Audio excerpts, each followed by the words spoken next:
Salut, salut, chers amis, chers internautes, chers clients, chers la famille. C'est bien Messi Sima, le PDG de simahost.com. Bienvenue sur la chaîne. Si c'est la première fois que vous êtes là, donne-moi un like et puis abonnez-vous sur la chaîne. Aujourd'hui, je vais partager l'information comme je vous avais promis que dans les vidéos passées, que je vais vous faire une vidéo pour partager un peu tout ce que ça comprend comme démarche lorsqu'une personne meurt au Québec. Okay? Quand il y a la mort dans la famille, malheureusement, c'est des événements qui frappent. Donc, c'est des événements malheureux. Alors, la mort d'un adulte au Québec, combien ça coûte présentement en 2022, le minimum. Okay? Le minimum. C'est important de parler de ces choses, donc je veux parler de la mort, ok? La mort au Québec. Bien sûr, ici on est au Canada, ok? C'est important de parler de ces choses, pourquoi? Il faut vraiment savoir et il faut se préparer. Donc, Canada, on est en 2022. Alors, tout ce que vous allez tirer de cette vidéo, c'est quand même quelques conseils. Je vous propose, avant de commencer cette vidéo, si vous allez écouter cette vidéo, vous êtes marié ici au Québec, vous êtes marié, que ce soit conjoint de fait ou bien vous êtes marié civilement à l'état civil, il faut absolument que vous ayez des comptes séparés. Donc, des comptes bancaires séparés. Je vous propose, je vous conseille. OK? Pourquoi? Tout simplement, quand il y a une mort, soit de l'époux ou bien de l'épouse, c'est vraiment facile de continuer la vie et les démarches vont être super simplifiées. OK? Tout simplement parce que lorsqu'une personne meurt ou bien un époux ou bien une épouse, on bloque les comptes bancaires. C'est automatique, le compte va être bloqué. Et quand le compte est bloqué, c'est tout un problème. OK? Alors, la mort au Québec, qu'est-ce qui arrive? Le minimum, pour le moment, le minimum, parce que moi, j'avais pris vraiment un cercueil qui était moins cher. Et la totalité de frais funéraires, ce que ça m'a coûté, donc c'était 13 400 $. Donc ça, c'est les frais. Les frais funéraires, ça inclut, bien sûr, le cercueil, ça inclut aussi le frais d'enterrement, la location de la salle, donc tout au complet. Donc ça a coûté au complet 13 400 $. OK? Ça, c'est ce que la maison funéraire va vous charger. Pour tout. Alors, vous devez payer ces montants-là. Si vous l'avez, vous le payez et puis vous finissez le paiement. Si vous ne l'avez pas, vous pouvez payer une partie. Et là, la maison funéraire va se rassurer que vous avez l'assurance. Et bien sûr, soit lorsque vous allez recevoir l'argent, on enlève l'argent de funérailles, on paye la partie de l'assurance. Ou bien vous allez payer à des versements avec taux d'intérêt, ça dépend. Il y a des complexes funéraires qui vous chargent jusqu'à 20%, donc 20% d'intérêt. Ça, c'est 20% annuel, bien sûr. Donc, si vous allez faire 3 ans, 4 ans en train de repayer vos frais funéraires, donc vous allez le payer à 20% d'intérêt. Donc, ça, c'est l'information que j'ai. Alors, moi, ça m'a coûté 13 400 $. Et donc, j'ai payé ça, j'ai fini avec ça. Je ne voulais pas payer le 20% d'intérêt. OK? Alors, je ne veux pas donner le nom de la maison funéraire, tout simplement parce que, écoute, je ne suis pas là pour faire la publicité pour les autres. Je suis ici juste pour partager l'information avec vous, pour que vous soyez préparés et vous allez savoir la raison pourquoi il faut avoir des assurances. Alors, dans une vidéo là où j'étais en Turquie, je parlais que heureusement qu'on a des assurances, on n'aura pas vraiment à avoir des problèmes pour faire l'enterrement. Il y a des gens qui ont mal interprété ça parce que ceux qui ont compris, ils ont compris le message, mais ceux qui avaient de la misère à comprendre le message, tout simplement, c'est parce que ils ont un problème d'interprétation. Je pense pas, je peux dire qu'ils ne sont pas assez intelligents pour bien digérer l'information et essayer de faire un cheminement logique. OK? C'est pas le premier décès que j'ai dans la famille. C'est vraiment un décès très personnel parce que ça me touche directement parce que c'était mon épouse. Mais il faut écouter que bon, j'ai déjà aussi perdu mon père, j'ai perdu mes grands frères avant moi, j'ai perdu mes petits frères après moi.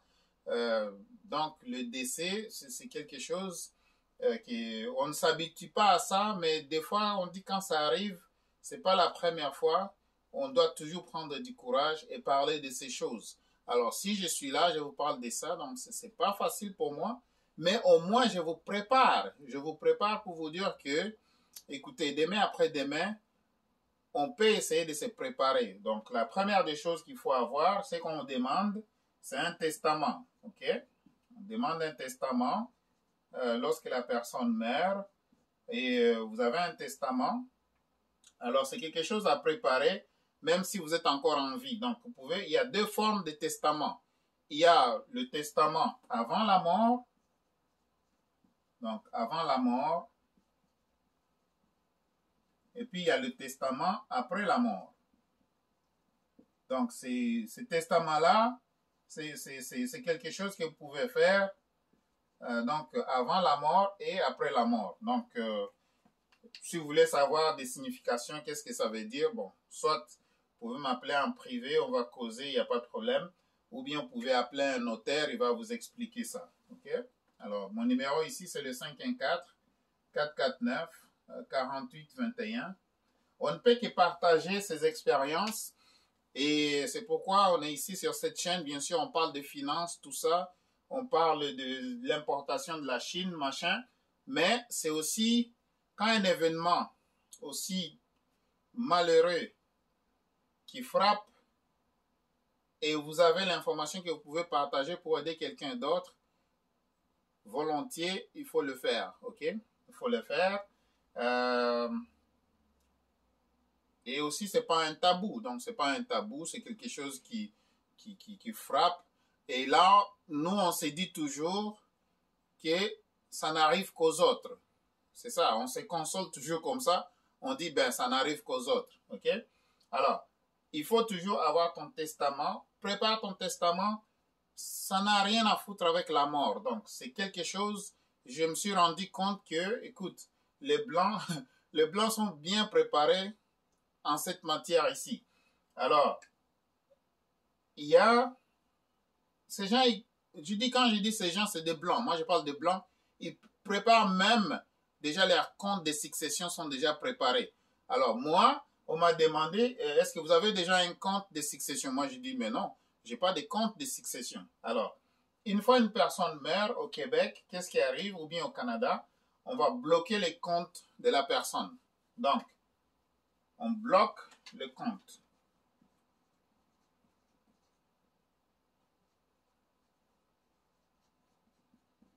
Donc, on va bloquer le compte.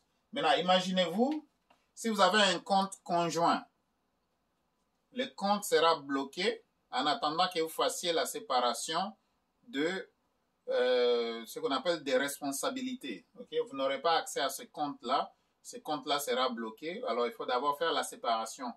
Faire un compte de succession pour vous permettre de séparer. Donc, un compte de succession, c'est un compte transitoire. OK? Donc, quand vous avez un testament, pour ouvrir, je répète encore, pour ouvrir un compte de succession, lorsqu'une personne meurt, on va bloquer son compte. Le compte sera bloqué et vous devez ouvrir ce qu'on appelle un compte de succession. Alors, pour ouvrir un compte de succession, vous devez ouvrir un compte de succession.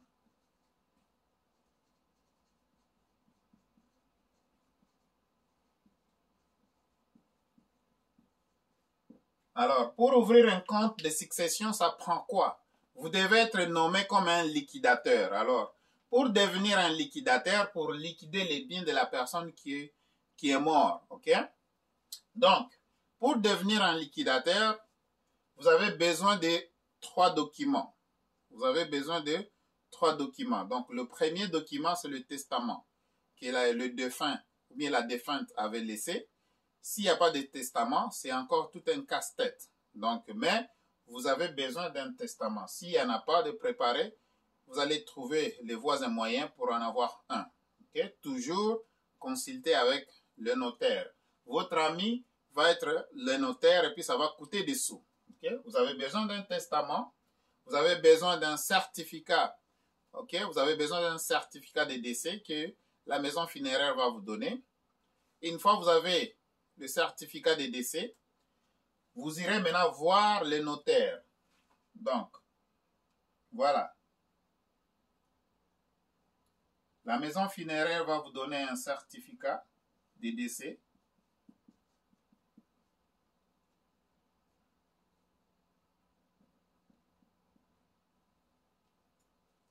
Voilà. Ils vont vous donner un certificat de décès. Une fois que vous avez le certificat de décès, alors une fois que vous avez le certificat de décès, maintenant vous allez voir le notaire. Alors quand vous arrivez chez le notaire, vous aurez besoin de 2 documents. On appelle ça des recherches testamentaires. Okay? Les 2 documents, c'est des recherches testamentaires. Voilà. La deuxième chose dont vous avez besoin, c'est des recherches testamentaires.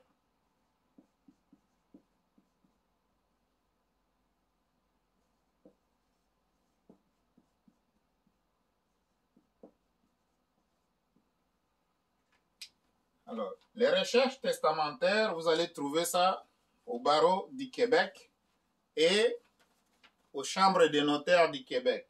Mais ce n'est pas à vous de faire ces recherches. C'est le notaire qui doit faire les recherches pour vous. Donc, le notaire va faire des recherches pour vous. Donc, la maison funéraire, sa responsabilité, c'est de vous donner un certificat de décès. Après ça, le notaire va vous aider à avoir les 2 documents. Donc, c'est 2 recherches testamentaires. Il y a un qui va provenir du barreau de Québec. Il y a l'autre qui va provenir des chambres des notaires du Québec. Alors, une fois que vous avez ces 2 documents, le 3e document qui va venir, mais ça peut venir après. Ça, c'est le 3e document. Donc, ça, c'est l'acte de décès.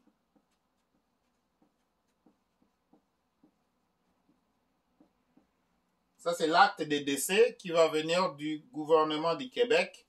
Donc, ça doit provenir de l'état civil du Québec. Okay? L'acte de décès. Donc, voilà. Vous devez ouvrir un compte de succession une fois que vous avez ces documents pour vous permettre d'avoir accès au compte du défunt s'il y avait de l'argent là-dedans, s'il y avait, bien sûr, s'il y avait de l'argent, mais aussi pour que le gouvernement puisse aussi déposer, s'ils ont à déposer la participation, parce que, écoute, il y a, disons, il y a des assistances de la part du gouvernement pour assister la famille du défunt ou bien participer aux frais de funérailles comme c'est un 2300 $, machin, mais ça va être déposé dans ce compte-là. Alors, vous avez besoin d'un compte de succession pour vous permettre maintenant de prendre tout ce qui était dans ce compte-là. Ça va être transité vers les comptes de succession et avec ce compte-là, vous pouvez maintenant avoir accès au fonds et puis vous pouvez faire ce qu'il y a à faire parce que lorsque quelqu'un meurt, vous devez aussi faire ses impôts. Okay? Si c'est votre femme qui est morte ou bien si c'est votre mari qui est mort, vous devez faire les impôts de la personne qui est décédée. Vous devez faire les impôts de la personne qui est décédée. Et le gouvernement peut toujours vous revenir pour vous dire que, bon, voilà, la personne qui est décédée nous doit de l'argent. Alors, le gouvernement du Canada et le gouvernement du Québec,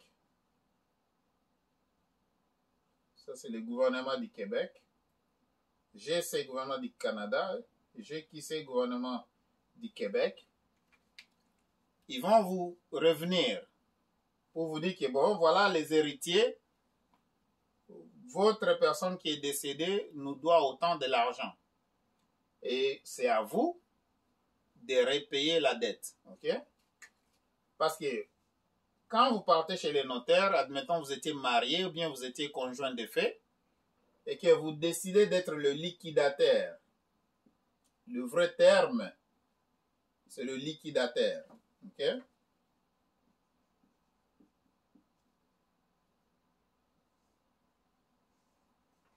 Voilà. Le vrai terme, c'est le liquidataire. Donc, vous devenez le liquidataire pour liquider le bien du défunt ou bien de la défunte. À ce moment-là, le notaire va vous donner un document et ce document-là, ça veut dire que c'est vous qui êtes nommé comme le liquidataire ou bien liquidatrice officielle. Vous allez liquider le bien de la personne. Donc, s'il avait une maison, s'il avait des voitures, s'il avait tout ce qui était à son nom, s'il avait des dettes, vous allez tout embrasser. Les dettes, vous allez le payer. Vous allez aussi liquider des biens s'il y en avait. Les comptes bancaires aussi, qui va être bloqué. Vous ouvrez un compte de succession. Et avec ce compte-là, à ce moment-là, on va déplacer les avoirs qui étaient dans le compte du défunt ou bien de la défunte dans les comptes transitoires. Et c'est là où vous aurez accès. Et maintenant, vous pouvez le garder ouvert aussi longtemps que vous voulez, mais la banque vous chargera des frais entre peut-être 3 $ et 10 $, ça dépend. Je pense que c'est entre 3 mois. Le frais qu'on me charge, c'est 3 $ quelque chose. Ok? Donc, voilà. Une petite parenthèse. À Montréal, si vous voulez enterrer à Montréal, c'est 3 000 $ de plus. Ok? Si vous enterrez à Laval, ça coûte 3 000 $ de moins. Ok? Donc, Montréal, c'est juste une parenthèse. Si vous voulez enterrer une personne à Montréal, ça coûte 3 000 $ de plus sur la facture. Mais si vous voulez enterrer quelqu'un à Laval, ça coûte 3 000 $ de moins. Alors, moi, j'avais opté d'enterrer mon épouse à Laval parce que c'était 3 000 $ de moins. Ok?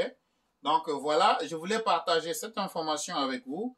C'est vraiment super important que vous sachiez ce genre d'informations. Alors, je m'arrête ici pour cette vidéo. Allez chercher vos testaments en étant encore en vie. Séparez les comptes bancaires, mes chers amis, surtout nous les hommes. Je m'adresse à nous les hommes. Ok? Ne cherchez pas à contrôler tout. Hein? C'est vous qui avez la clé, c'est vous qui avez la carte, c'est vous qui avez tout. La femme veut aller acheter du patate, elle doit vous demander de l'argent. Non, écoute, on n'est plus en Afrique, ok? On est ici, vraiment, on est en Occident, on est en Amérique du Nord. Changement de mentalité, aider la femme à aller de l'avant. Donc, laisse la femme avoir son compte bancaire à elle. Toi aussi, tu vas avoir ton compte bancaire à toi. Il ne faut pas avoir des comptes conjoints. C'est tout un problème, c'est problématique. Si vous avez un compte conjoint et vous êtes un homme en train de m'écouter maintenant, ou bien vous êtes une femme et vous êtes en train de m'écouter maintenant, faites tout, séparez vos comptes. Ton mari son compte et toi aussi ton compte. Parce que si demain après-demain c'est le mari qui meurt, tu vas avoir de la difficulté, c'est des procédures pour séparer ces deux comptes-là. Ok? Quand je dis séparer les deux comptes, c'est tout simplement pour séparer les responsabilités. Ça veut dire que une fois vous faites d'abord la séparation, là maintenant les comptes, vous ne pouvez même pas y avoir accès. À ce moment-là, l'autre compte restera fermé, vous ouvrez un nouveau compte et c'est beaucoup de paperasse, ça coûte cher en temps et en argent. Alors, Écoutez, vous êtes encore en vie, simplifiez les choses, même pour vous, pour les enfants, ainsi de suite. Je peux vous dire qu'actuellement, depuis janvier jusqu'à date, les assurances n'ont pas encore payé le montant parce que quand je dis aux gens, c'était juste 25 000 $ d'assurance, mais moi, personnellement, j'ai mon assurance avec RBC, c'est 50 000 $. C'est assez pour m'enterrer aussi de suite. Les restants de l'argent, j'investis ça pour mes enfants. Okay? Je ne vais pas prendre des assurances à 500 000 ou des assurances à 300 000, 1 million. Qu'est-ce que je vais faire avec ça? Il ne faut pas que je meure pour que mes enfants puissent jouir de la vie. Il faut que je puisse jouir de la vie en étant en vie avec mes enfants. Donc, je suis en vie, je suis en train de vivre. Là, je mange mon argent avec mes enfants, avec ma femme. Et bien, voilà, on a l'assurance juste minimum. Au cas où s'il y avait un décès dans la famille, on est capable de se servir de ce petit montant-là pour payer les frais funéraires. OK? C'est ça le but de l'assurance. Admettons, vous avez un 100 $, vous prenez un 25 $, vous mettez dans l'assurance. OK? Je vais vous donner juste un exemple. Admettons, vous avez un 100 $ ici. Vous prenez 25 $, vous mettez dans l'assurance. Et les 75 $, vous le mettez dans l'investissement. Admettons, c'est comme ça. Ça, c'est le schéma que moi, j'avais choisi. Okay? Vous mettez ça dans l'investissement. Parce que l'argent que vous investissez ici, ça s'en va au travail. Donc, c'est l'argent qui travaille pour vous. Et l'argent que vous avez dans l'assurance, ça, c'est juste un plan B, au cas où. Mais il faut toujours mettre de l'argent à côté. Il faut toujours faire l'épargne. Écoutez, si je n'avais pas de l'argent pour payer les frais funéraires, ça serait vraiment catastrophique. Heureusement qu'on épargnait un peu. Mais on ne sait jamais. Ce n'est pas juste la mort qui peut frapper. Il peut y avoir des voyages d'urgence. Peut-être c'est ton père ou bien c'est ta mère qui est malade au pays. Il peut y avoir des mariages là où tu dois te déplacer pour aller participer. Donc, il y a toujours des choses qui demandent la contribution. Ça veut dire que développer les habitudes d'épargne. Donc, épargner de l'argent, on ne sait jamais. Donc, voilà. Je voulais partager ça avec vous parce que je vous avais promis. Il faut que je sorte cette vidéo de mon chemin. Donc, c'est sorti maintenant. Donnez-moi un like sur la vidéo si vous aimez l'information que je viens de vous partager ici. Mais aussi, si c'est la première fois que vous êtes là, et je vous demande de vous abonner à la chaîne, alors faites-le. Abonnez-vous ici, parce que ici on donne que du concret, on donne que du réel. Donc l'information, la vraie, la bonne information, je suis là pour partager avec vous. Donc voilà, ici on est au Canada, c'est comme ça. Si vous avez la bonne information, vous allez bien vous en sortir. Ok, mes chers amis, mes chers clients, mes chers internautes, la famille, merci beaucoup de me soutenir. Merci pour tout. Alors, encore une fois, abonne-toi si tu ne l'as pas encore fait. Donne-moi un like, ça aide. YouTube vraiment nous aide avec plus de distribution pour la vidéo. Et commentez en bas si c'est un bon vidéo, commentez en bas. Si c'est une mauvaise vidéo, commentez aussi en bas. Il n'y a pas de problème. Mais je vous remercie d'abord pour votre présence et puis d'avoir pris votre temps pour regarder cette vidéo. Alors, on se revoit dans la prochaine vidéo. Et bien sûr, ça ne sera maintenant que des finances à partir de maintenant. Vous voyez, je suis de retour, je suis dans le magasin. Alors, je viens de faire cette vidéo pour vous. À partir de maintenant, jusqu'à la prochaine fois, ce sera seulement des vidéos de finances, voilà, des vidéos d'investissement, des vidéos de crypto-monnaie, des vidéos... donc, comment est-ce que vous pouvez faire de l'argent, comment est-ce que vous pouvez fructifier l'argent, donc multiplier l'argent, comment vous pouvez protéger votre argent. Et bien sûr, on souhaite la prospérité à tout le monde parce qu'avec l'argent, on peut aider la famille, on peut payer les factures, on peut solutionner des problèmes. Donc, c'est ça le but de l'argent. C'est juste pour solutionner des problèmes. OK? Merci et à la prochaine. Au revoir.